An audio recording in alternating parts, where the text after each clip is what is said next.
ഇപ്പോൾ STPയുടെ media in charge Shri Ansari അതിനകത്ത് telephone ലൈനിലുണ്ട്. Shri Ansari, ഈ 67 കോടിയുടെ വസ്തുക്കൾ കണ്ടുകെട്ടിയെന്ന EDയുടെ കുറിപ്പിനപ്പുറത്തേക്ക് നിങ്ങൾക്ക് ഈ വിഷയത്തിൽ എന്തെങ്കിലും അറിവ് കിട്ടിയിട്ടുണ്ടോ? എന്തെങ്കിലും നടപടികൾ ആരംഭിച്ചതായി നിങ്ങൾ അറിഞ്ഞിട്ടുണ്ടോ? ഞങ്ങൾക്ക് പാർട്ടിയെ സംബന്ധിച്ചിടത്തോളം ഔദ്യോഗികമായിട്ട് ഒരറിയിപ്പ് കിട്ടിയിട്ടില്ല. മാധ്യമങ്ങളിൽ നിന്ന് കിട്ടിയ വാർത്തയല്ലാതെ വേറൊന്നും നമുക്ക് കിട്ടിയിട്ടില്ല. പാർട്ടി നമുക്കറിയാം, ED എന്നത് ഒരു കേന്ദ്ര അന്വേഷണ ഏജൻസിയാണ്. അവരുടെ താല്പര്യം കൃത്യമായിട്ട് പാർട്ടിക്കും പൊതുജനങ്ങൾക്കും വിവിധ പ്രതിപക്ഷ പാർട്ടികൾക്കും എല്ലാം അറിയാം. അതിന് ഇരയായവരാണ് രാജ്യത്തെ മുഴുവൻ പ്രതിപക്ഷ പാർട്ടികളും നേതൃത്വങ്ങളൊക്കെ തന്നെ. ഒരു പകപോക്കൽ നടപടി എന്നുള്ള നിലയിലല്ലാതെ അതിനപ്പുറത്തേക്കൊന്നും ഉണ്ടാവുന്നില്ല. ഏതായാലും ഔദ്യോഗികമായിട്ട് നമുക്ക് റിപ്പോർട്ടൊന്നും ഇത് ഒരു മെയിൽ അയക്കുകയോ അല്ലെങ്കിൽ എന്തെങ്കിലും അർത്ഥത്തിൽ നമുക്ക് കിട്ടിയിട്ടില്ല. NIAയുടെ ഭാഗത്തു നിന്ന് ഇങ്ങനെ ഒരു നടപടി ഉണ്ടായപ്പോൾ അത് കോടതി അത് തള്ളിയതാണ്. ആ കണ്ടുകെട്ടിയ നടപടി റദ്ദാക്കിയതുമാണല്ലോ. ഇപ്പൊ EDയും അതിൽ ചില പ്രോപ്പർട്ടികളാണ് ED കണ്ടുകെട്ടിയെന്ന് ഇപ്പോൾ അറിയിച്ചിട്ടുള്ളത്. STPയെ സംബന്ധിച്ചിടത്തോളം STPയുടേതായിട്ട് വന്നിരിക്കുന്നത് തിരുവനന്തപുരത്ത് സംസ്ഥാന കമ്മിറ്റി ഓഫീസിന് വേണ്ടിയിട്ട് വാങ്ങിയ 17 സെന്റ് വസ്തുവിന്റെ മാത്രമാണ് റിപ്പോർട്ടുകൾ വരുന്നത്. അല്ലാതെ STPയായിട്ട് ബന്ധപ്പെട്ടൊന്നുമില്ല. അത് മറ്റൊരു ഒരു സംഘടനയുമായി ബന്ധപ്പെട്ടതാണ്. അത് ട്രസ്റ്റുമായിട്ടൊക്കെ ബന്ധപ്പെട്ടോ എന്തൊക്കെയുള്ളതാണ്. പക്ഷേ STPയെ സംബന്ധിച്ചിടത്തോളം ഈ ഒരെണ്ണം മാത്രമാണ് വന്നിട്ടുള്ളത്. തിരുവനന്തപുരത്തെ STPI ഭൂമിയുടെ കാര്യത്തിൽ മാത്രമേ വന്നിട്ടുള്ളൂ അല്ലേ? ഭൂമിയുടെ കാര്യത്തിൽ മാത്രമേ നമുക്ക് അറിവുള്ളൂ. അപ്പൊ അതേ ആ വിഷയത്തിലാണെങ്കിൽ ജനങ്ങളുടെ കയ്യിൽ നിന്ന് പൈസ കളക്ട് ചെയ്ത് വളരെ സുതാര്യമായി അതിനെ റെസീപ്റ്റ് അടിച്ച് അതിന്റെ കണക്ക് കൃത്യമായി ഏൽപ്പിച്ച് വാങ്ങിയ വസ്തുവാണ്.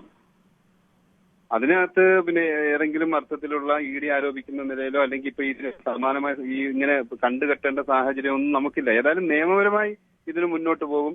ഈ തദ്ദേശ സ്വയംഭരണ സ്ഥാപനങ്ങളിലേക്ക് നടക്കുന്ന ഇലക്ഷൻ അറിയാം. അതുമായി ബന്ധപ്പെട്ട് പാർട്ടി വലിയ പ്രവർത്തനങ്ങളാണ്, വലിയ മുന്നേറ്റം ഉണ്ടാക്കുമെന്നുള്ള മാധ്യമ വാർത്തകൾ വരുന്നു.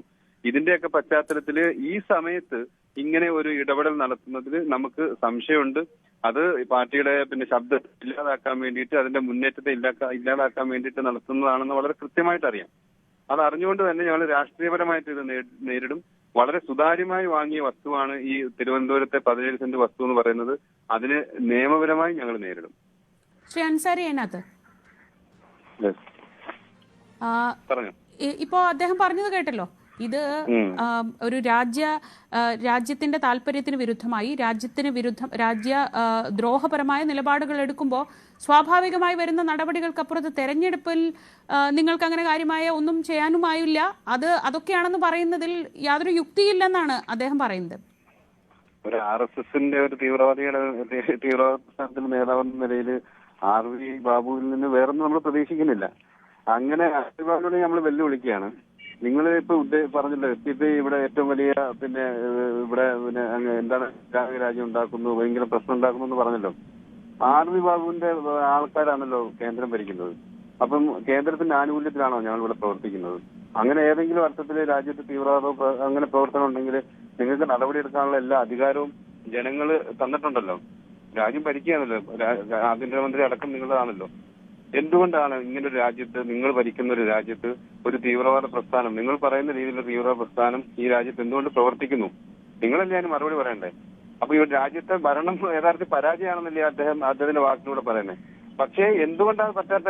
കാരണം തീവ്രവാദം ഇല്ല, ആരോപണം മാത്രം. RSSന് വളക്കൂർ ഉണ്ടാക്കാൻ വേണ്ടിയിട്ട് അവരുണ്ടാക്കിയെടുക്കുന്ന ഒരു നരേഷനാണ്.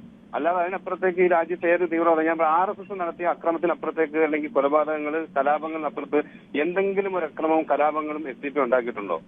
ഏതെങ്കിലും ഒന്ന് പറയാനെങ്കിലും ഉണ്ടോ? RSS 100 കണക്കിന് കലാപം ഉണ്ടാക്കിയിട്ടുണ്ട്. എത്രയോ അനുഭവങ്ങളുണ്ട്. ബാബരി മസ്ജിദ് അടക്കം എത്രയോ അനുഭവങ്ങൾ. പിന്നെ വേറൊന്ന്, നമുക്ക് ഇതിലേക്ക് വരാം. RV ബാബുവിന്റെ ഓരോ വാക്കുകളും ഇപ്പൊ ഞാൻ കേട്ടിരുന്നു. അതെല്ലാം പുച്ഛിച്ച് തള്ളുകയാണ്.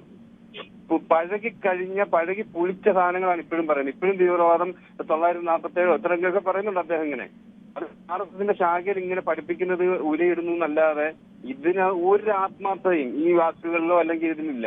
ഉണ്ടായിരുന്നെങ്കിൽ ഈ BJP ഭരിക്കുന്ന ഒരു രാജ്യത്ത് ഇങ്ങനെയുള്ള പാർട്ടികൾ അല്ലെങ്കിൽ ഈ രാജ്യത്തെ ഇല്ലാതാക്കാൻ വേണ്ടി പാർട്ടികൾ പ്രവർത്തിക്കുന്നു എന്നൊക്കെ പറഞ്ഞാൽ എത്രമാത്രം ബുദ്ധിശൂന്യമാണ്. അല്പമെങ്കിലും ബുദ്ധി വേണ്ടേ? മറ്റൊന്ന്, അവിടെ ED ഒരു നടപടി എടുക്കുമ്പോൾ സ്വാഭാവികമായിട്ടും എങ്ങനെയാണ് ആ വ്യക്തികൾ അല്ലെന്നുണ്ടെങ്കിൽ സ്ഥാപനങ്ങൾ അല്ലെന്നുണ്ടെങ്കിൽ പാർട്ടികൾ അവരടുത്താണ് ആദ്യം പോവുക. അതിന് ശേഷം അവിടെ ഇപ്പൊ ഞങ്ങളുടെ പാർട്ടിയുടെ ഓഫീസിൽ റെയ്ഡ് നടന്നു. ഈ റെയ്ഡ് നടന്നപ്പം റെയ്ഡ് നടക്കുന്നത് അറിഞ്ഞാണ് മാധ്യമപ്രവർത്തകർ അവിടെ വന്നത്. അല്ലാതെ പിന്നെ ഈ മാധ്യമപ്രവർത്തകരെ ആദ്യം അറിയിക്കുക, അതിനുശേഷം നമുക്ക് വേറൊരു ഇതൊക്കെ സത്യത്തിൽ പിന്നെ ഈ ഒരു പകപോക്കൽ രാഷ്ട്രീയമാണ്. രാജ്യത്തെ പ്രതിപക്ഷ പാർട്ടികളെ പകപോക്കുന്നതിന്റെ ഭാഗമായിട്ട് ബോധപൂർവം ഉണ്ടാക്കുന്നത്. രാജ്യത്ത് ഭരിക്കുന്നത് സംഘപരിവാര ഫാസിസമാണ്. ആ ഫാസിസത്തിന്റെ പിന്നെ ഏറ്റവും ചെറിയ ഉദാഹരണം മാത്രമാണ് ഇത്തരം പരിപാടികളെന്ന് നമുക്ക് പറയേണ്ടതുള്ളൂ. അൻസാരി, താങ്കൾക്ക് മറുപടി പറയാം. ഇത് ഈ പറഞ്ഞ താങ്കൾ ചോദിച്ച ആ ചോദ്യത്തിന് അദ്ദേഹം മറുപടി പറയുന്നത് ഇതൊക്കെയാണ് നടപടികൾ, ഇങ്ങനെയൊക്കെയാണ് സർക്കാർ നടപടി എടുക്കുന്നത് എന്നതാണ്. അല്ല, എനിക്ക് ഒരു തമാശയായിട്ട് തോന്നുന്നത്, രാജ്യത്ത് സന്യാധിപമായിട്ട് അല്ലെന്നുണ്ടെങ്കിൽ സർവ്വ അധികാരം ഉപയോഗിച്ചുകൊണ്ട് രാഷ്ട്രപതി, അതുപോലെ തന്നെ ഉപരാഷ്ട്രപതി, പ്രധാനമന്ത്രി, ആഭ്യന്തരമന്ത്രി, എല്ലാ സംവിധാനമുള്ളൊരു പാർട്ടിയുടെ നേതാക്കൾ വന്നിരുന്നിട്ട് ഇവര് തീവ്രവാദമാണ്, ഇവര് ഇതാണെന്ന് പറയുമ്പോൾ ഉണ്ടാകുന്ന ഒരു ജാള്യത, ആ ജാള്യത പോലും അവർക്കില്ലല്ലോ. ഇതാണ് നടപടി. ഇ ഡി ആണോ അതിന് പിന്നെ നമ്മൾ തീവ്രവാദം ആണെന്നുണ്ടെങ്കിൽ എടുക്കേണ്ടത് ഇ ഡി കേസാണോ? ഇപ്പൊ ഇത് ഇ ഡി ആണല്ലോ ഈ വരുന്നത്. ഇത് തീവ്രവാദ പ്രവർത്തനമാണ് നടത്തുന്നതെങ്കിൽ STPക്കെതിരെ ഇ ഡി അന്വേഷണം അല്ലല്ലോ വരേണ്ടത്. ഇവിടെ RV ബാബു പറഞ്ഞ എന്താ, ഈ രാജ്യത്തെ 47 ആകുമ്പോൾ ഇസ്ലാമിക രാജ്യമാക്കാൻ പോകുന്നു, കേരള ഇസ്ലാമിക സംസ്ഥാനമാക്കാൻ പോകുന്നു, ഇതിനൊക്കെ വേണ്ടിയിട്ടാണ് വർക്ക് ചെയ്യുന്നത്, പല ചാരിറ്റി കൂടെ ചെയ്യുന്നത് വളരെയായി പറയുന്നത്. ഇങ്ങനെയൊക്കെ ഉണ്ടെങ്കിൽ ഒരു ഇ ഡി ഉപയോഗിച്ച് കുറച്ച് വസ്തുക്കൾ കണ്ടു കിട്ടിയാൽ തീരാവുന്നതാണോ? ഞങ്ങൾ ഓരോരുത്തരും ജയിലിലിടണ്ടേ? അങ്ങനല്ലേ വേണ്ടത്? യഥാർത്ഥത്തിൽ അതിനൊക്കെ അധികാരം അവർക്കുണ്ടല്ലോ, ജനങ്ങൾ കൊടുത്തിട്ടുണ്ടല്ലോ. പക്ഷെ എന്തുകൊണ്ടാണ് ചെയ്യാത്തത്? ഇത് തെളിവെന്ന് പറഞ്ഞാൽ അങ്ങനെ ചെയ്യുന്നില്ല. അങ്ങനെ ഒരു ഇവരുടെ പ്രചരണം അല്ലാതെ അതിനപ്പുറത്തേക്ക് ഒന്നും ഇല്ലെന്നേ. ഇപ്പൊ തന്നെ പറയാം, ഇപ്പം ഈ ഭാഷ ഇഷ്ടപ്പെടുന്നു എന്ന് പറഞ്ഞല്ലോ RV ബാബു. കെട്ടി എന്തുകൊണ്ടാണ് ഇപ്പം ഭരിക്കേണ്ടി വരുന്നത്? ഇപ്പം തെലങ്കാനയിലും ബീഹാറിൽ നിന്നും ഒക്കെ വിളിച്ച് കെട്ടി ഭരിക്കും, 400 സീറ്റുകൾ മേടിക്കുമെന്ന് പറഞ്ഞു വന്നല്ലോ. എന്തുകൊണ്ടാണ്? ജനങ്ങൾ തള്ളിക്കളഞ്ഞുകൊണ്ടേ ഇരിക്കുകയാണ്. ഈ വോട്ടുകൊള്ള ഇല്ലായിരുന്നുണ്ടെങ്കിൽ ഇവർക്ക് അധികാരം ഉണ്ടാവുമായിരുന്നോ? വോട്ടുകൊള്ള നടന്നില്ലായിരുന്നെങ്കിൽ BJPക്ക് അധികാരം പോലും കിട്ടത്തില്ലായിരുന്നു. അപ്പം ജനങ്ങള് മടുത്ത് തഴഞ്ഞ ഒരു പാർട്ടിയാണ് BJP. RSS എന്ന് പറഞ്ഞാൽ 100 വർഷമായിട്ട് രാജ്യത്ത് കലാപം ഉണ്ടാക്കുന്ന ഒരു സംഘടനയാണ്. അതിന്റെ വക്താക്കൾ RSSനെ ഈ നാട്ടിലെ കോടതികളൊന്നും നിരോധിച്ചിട്ടില്ല ശ്രീ അൻസാരി, അതല്ലേ പ്രശ്നം? നിരോധിച്ചിട്ടുണ്ട്. അല്ല, STPയെ സംബന്ധിച്ചിടത്തോളം STP രാജ്യത്ത് പ്രവർത്തിക്കുന്നത് എന്താ? STP രാജ്യത്ത് കേരളത്തിൽ മാത്രമല്ല ഇത് ഭരിക്കുന്നത്. ഉത്തർപ്രദേശിൽ, UPയില് പിന്നെ ഈ പറയുന്ന BJP ഭരിക്കുന്ന ഉത്തർപ്രദേശിൽ 3 ജില്ലാ പഞ്ചായത്ത് മെമ്പർ പിന്നെ STPക്ക് ഉണ്ട്. അങ്ങ് ഈ രാജ്യം ഭരിക്കുന്ന പാർട്ടിക്കെതിരെ അത്തരമൊരു ആരോപണം ഉന്നയിക്കുമ്പോൾ അത് തെളിയിക്കപ്പെടണം, അതും തെളിയിക്കപ്പെടണം. അല്ല, അതിന് തെളിവില്ലേ? ബാബരി മസ്ജിദ് തകർത്തതാരാ? അത് തെളിവുണ്ടല്ലോ. രാജ്യത്ത് അനേകം പിന്നെ എത്രയോ കലാപങ്ങള് നോക്കൂ ശ്രീ അൻസാരി, അതിലൊരു പ്രശ്നം എന്താന്ന് വെച്ചാൽ എന്റെ മുന്നിൽ കോടതിയിൽ തെളിയിക്കപ്പെട്ട കാര്യങ്ങളെ ഞാൻ പറയൂ. ഞാനിപ്പോ NIA കോടതിയുടെ കാര്യം അദ്ദേഹത്തോട് ചോദിക്കുന്നത് പോലെ തന്നെ അങ്ങോട്ട് ഞാൻ തിരിച്ചും ചോദിക്കും. ഈ രാജ്യത്തെ കോടതികൾ കണ്ടെത്താത്ത കാര്യത്തെ കുറിച്ച് പറയാൻ നമുക്കിപ്പോ തൽക്കാലം നിർവാഹമില്ല. RSSനെ നിരോധിച്ചിട്ടുണ്ട്. ഞാൻ ചോദിക്കുന്നത് ഈ രാജ്യം ഭരിക്കുന്നത് ഇപ്പൊ ആരാണ്? അല്ല, ഈ RSS ഭരിക്കുന്നതിന്റെ കെടുതിയാണല്ലോ നമ്മളൊക്കെ ഇപ്പൊ ഈ ചർച്ചകൾ നടക്കേണ്ടി വരുന്നത്. RSS രാജ്യം ഭരിക്കുന്നതിന്റെ കെടുതിയാണ്. രാജ്യത്ത് പ്രതിപക്ഷത്തിന് നിരോധിക്കേണ്ടി വന്ന സാഹചര്യം എന്താണെന്ന് അങ്ങേക്കും അറിയാവുന്നതാണല്ലോ. എന്താണ് നിരോധിക്കേണ്ടി വരുന്ന സാഹചര്യം? ഒരു പ്രസ്ഥാനത്തെ കുറിച്ച് നമ്മൾ എന്തിനാ പറയുന്നത്? 3 വർഷമായിട്ട് PFI എന്ന് പറയുന്ന ഒരു സംഭവം ഇന്ത്യയിലില്ല. ഇന്ത്യയിലില്ലാത്തൊരു സാധനത്തെ ഇപ്പോഴും നമ്മൾ PFI എന്ന് 100 വട്ടം പറഞ്ഞിട്ട് എന്ത് അർത്ഥമുള്ളത്? STPയെ സംബന്ധിച്ചിടത്തോളം വളരെ കൃത്യമായിട്ട് അറിയാം. ഇനി PFI ഒരു സൈഡ് ഉണ്ടെങ്കിലും ഇല്ലെങ്കിലും അവരെന്തെങ്കിലും ഉപയോഗിച്ചുകൊണ്ട് ഇത്തരം പ്രചരണം നടത്തും. മുസ്ലിം ലീഗിനെതിരെ ഇവർ ഒരു കാലത്ത് പ്രചരണം നടത്തിയില്ലേ? PDPക്കെതിരെ പ്രചരണം നടത്തിയില്ലേ?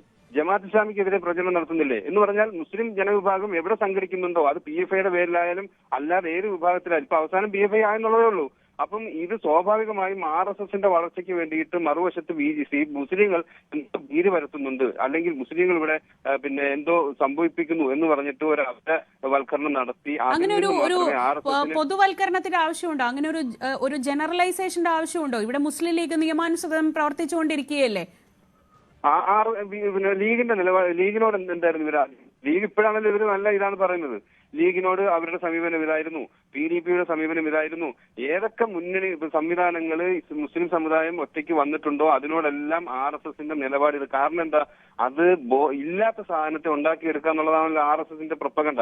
അത് വളരെ കൃത്യമായി അവർ നടപ്പിലാക്കുന്നു. അതിനകത്ത് മാധ്യമങ്ങൾ വീഴുന്നു, പൊതുജനങ്ങൾ വീഴുന്നു എന്നുള്ളതേ ഉള്ളൂ. പക്ഷെ ഇത് ജനങ്ങൾ തിരിച്ചറിയുന്നുണ്ട് കേട്ടോ. നമുക്കറിയാലോ, ഇപ്പൊ തന്നെ ഈ BJP ഇത്രയും സംവിധാനങ്ങൾ ഒരുക്കി, പണം ഒഴുക്കി, കോടിക്കണക്കിന് രൂപ ഇറക്കിയിട്ട് പാർലമെന്റിൽ മത്സരിക്കുമ്പോൾ പോലും ഇവർക്ക് വോട്ടുകൾ 25,000 ലക്ഷക്കണക്കിന് കോടിക്കണക്കിന് വോട്ടുകൾ നടത്തിയെങ്കിൽ മാത്രമേ അവർക്ക് ഈ പറയുന്ന കിട്ടിയെങ്കിലും അവർക്ക് വിജയിക്കാൻ കഴിയുന്നുള്ളൂ.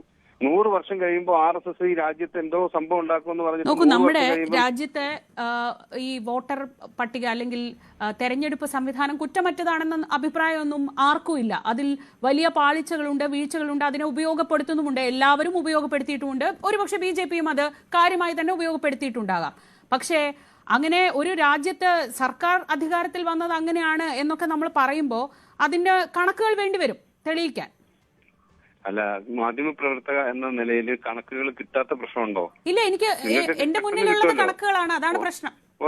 ഇല്ല, ആ കണക്കുകൾ വളരെ കൃത്യമാണല്ലോ. ഓരോ നിയമസഭാ മണ്ഡലത്തിന്റേതും എടുത്ത് എന്നിട്ട് എന്തുകൊണ്ട് തെളിയിക്കാൻ പറ്റുന്നില്ല? ഇപ്പം ഞാൻ പറയുന്നത് കോൺഗ്രസ് ആയാലും SDPI ആയാലും നിങ്ങളൊക്കെ നിയമാനുസൃതം ഇവിടെ പ്രവർത്തിക്കുന്ന രാഷ്ട്രീയ പാർട്ടികളാണെങ്കിൽ നിങ്ങൾക്ക് എന്തുകൊണ്ട് ഇത് തെളിയിക്കാൻ പറ്റുന്നില്ല? തെരഞ്ഞെടുപ്പ് കമ്മീഷൻ ചോദിക്കുന്നത് ഇതെന്തുകൊണ്ട് ഒരു പരാതിയുമായി വന്നില്ല, എന്തുകൊണ്ട് തെളിയിക്കാൻ പറ്റിയില്ല എന്നാണ് ചോദിക്കുന്നത്. അതിന് ഉത്തരം പറയുമ്പോൾ എന്തുകൊണ്ട് പറ്റിയില്ല, എന്തുകൊണ്ട് നിങ്ങൾ ഇത് നേരത്തെ പറഞ്ഞില്ല എന്ന് പറയുമ്പോൾ അതിന്റെ ഉത്തരം വ്യക്തമാണ്. അല്ലെ, ഈ ഇലക്ഷൻ കമ്മീഷന്റെ കോമഡി നമുക്കറിയാം. ഇപ്പം 0 വെച്ചിട്ട് പിന്നെ വോട്ടർ പട്ടികയിനകത്ത് വീട്ടുപേര് 0. അപ്പൊ എന്താണെന്ന് ചോദിച്ചപ്പോ അന്ന് പറഞ്ഞ മറുപടി എന്താ? വീടില്ലാത്തവർക്കും ഇവിടെ വോട്ട് ചെയ്യണ്ടേ? പുറമ്പോക്കിൽ കഴിയുന്നവർ, റെയിൽവേ പുറമ്പോക്കിൽ കഴിയുന്നവരൊക്കെ ഉണ്ട്, അവർക്ക് വോട്ട് വേണ്ടേ? നമ്മളിപ്പോ വിഷയം വഴിമാറി നമ്മള് വോട്ടർ പട്ടികയിലെത്തി. അതൊരു പ്രശ്നമാണ്, അത് ചർച്ച ചെയ്യപ്പെടേണ്ട പ്രശ്നവുമാണ്. നോട്ടീസിൽ ഉൾപ്പെടെ നിയമവിരുദ്ധമായ ഒരു നടപടി ഉണ്ടായാൽ അത് കോടതിയിൽ പോയി പ്രൂവ് ചെയ്യാൻ നിങ്ങൾക്ക് കഴിയില്ലേ? തീർച്ചയായും ഞങ്ങളിത് കോടതിയിൽ പോയിട്ട് നിയമപരമായി നേരിടും, രാഷ്ട്രീയപരമായി ഇത് ഉപയോഗിക്കും. നമ്മൾ നേരത്തെ വിഭാഗ് പറഞ്ഞ പോലല്ല, SDPയെ സംബന്ധിച്ചിടത്തോളം പിന്നെ ഏകദേശം 5000-ഓളം സീറ്റുകളിൽ തദ്ദേശ സ്ഥാപനങ്ങളിൽ മത്സരിക്കാൻ വേണ്ടിയിട്ടുള്ള തയ്യാറെടുപ്പ് നടന്നുകൊണ്ടിരിക്കുകയാണ്, അതിന്റെ പ്രവർത്തനം നടന്നുകൊണ്ടിരിക്കുകയാണ്. സ്ഥാനാർത്ഥി ലിസ്റ്റ് പാനൽ തയ്യാറാക്കി സ്ഥാനാർത്ഥികളെ പ്രഖ്യാപിച്ചുകൊണ്ടിരിക്കും. ഇപ്പം ഈ ഒരു മുന്നേറ്റം നടത്തുമ്പം നിങ്ങൾ നോക്കിയോ, പത്തനംതിട്ട കോട്ടാങ്കലില് BJPക്ക് എങ്ങനെ അധികാരം നഷ്ടപ്പെട്ടത്? അവിടെ SDPയുടെ ഒരു ജനപ്രതിനിധി ഉണ്ടായതുകൊണ്ടാണ്. അതുപോലെ തന്നെ ഓരോ പ്രദേശത്തും നിങ്ങൾ നോക്കിയോ, മഞ്ചേശ്വരത്ത് ഇപ്പം നമ്മുടെ പിന്നെ അവിടെ BJP ഭരിക്കുന്ന ആ പഞ്ചായത്തിൽ നമ്മൾ പഞ്ചായത്ത് ഭരിക്കാൻ വേണ്ടിയിട്ടുള്ള പ്രവർത്തനം നടത്തുക. അപ്പൊ സ്വാഭാവികമായും RSSനും BJPക്കും SDPയുടെ വളർച്ചയെ ദോഷമുണ്ടാവും. ആ ദോഷം ആര് മണത്തറിഞ്ഞുകൊണ്ട് തന്നെ ഇങ്ങനെ ED അടക്കമുള്ള അന്വേഷണ ഏജൻസികളെ ഉപയോഗിച്ചുകൊണ്ട് വരുന്നത് ഞങ്ങൾ രാഷ്ട്രീയപരമായി നേരിടും, ഞങ്ങൾ നിയമപരമായി നേരിടും. യാതൊരു സംശയമില്ല അതിനകത്ത്. വളരെ നന്ദി ശ്രീ അൻസാരി.